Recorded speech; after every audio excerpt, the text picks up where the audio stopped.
We will start this last session in this series with tips to help you choose the right dashboard based on business reporting requirements.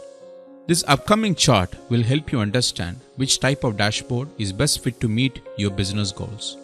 The questions will help you to determine why you need a dashboard, the design, features, and training required based on your audience, the metrics to use that will help fill performance gaps, and the ultimate end goal that you're working towards with your dashboard. Technical reporting isn't meant to scare you off. As we have mentioned earlier, a lot of dashboard tools are now lightweight and more accessible so that everyone across the organization can be empowered to make decisions with data. These technically focused questions will help you further narrow down the best fit dashboard for your business needs.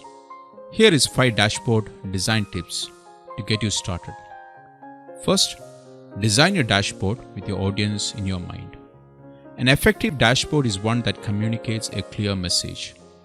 Dashboards are a communication tool after all, and the first rule of effective communication is to define your audience. From the very beginning, it's important that you understand who and how your dashboard will be used. Depending on who your audience is, your dashboard may be viewed on mobile devices, web browsers, or TV dashboards. These are all important considerations when you start to design your dashboard. To circle back to the car analogy, like a vehicle's dashboard, a business dashboard puts the users behind the wheels so they can understand their business performance through data visualizations. Just like when you're driving a car, you don't need to understand the specifics of each process underneath the hood. But you do need to be able to assess the car's performance so you can identify when something is wrong and when you need to address issues. Your car's dashboard provides just enough of the right information to allow you to manage your vehicle, and the same principle should be applied to your business dashboard. It should deliver the right information to the right person at the right time. Second, identify your key metrics. What problem am I trying to solve? This should be the first question you ask yourselves when building a dashboard.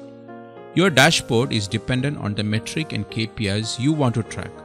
If you start by identifying the metric that matter, you will have a better idea of the end result.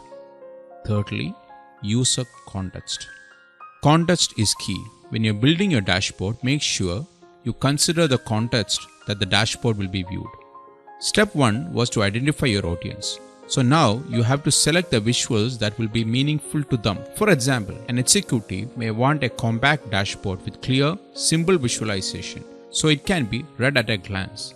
By comparison, an analyst or technical marketers may want to dive deep into the data with more sophisticated visualization.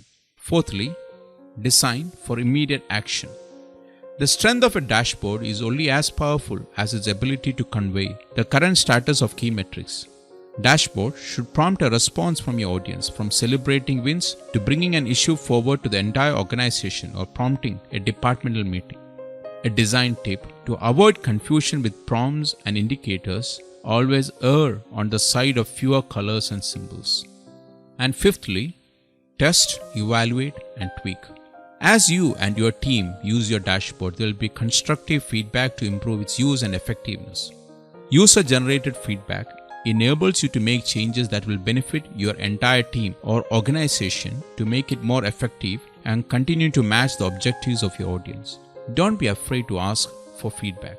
In the end, it will make you a better dashboard builder and designer. Hope these sessions have given a good start to dashboards. In the upcoming sessions, we'll be covering much more deeper insights with examples and applications for various scenarios. Thank you.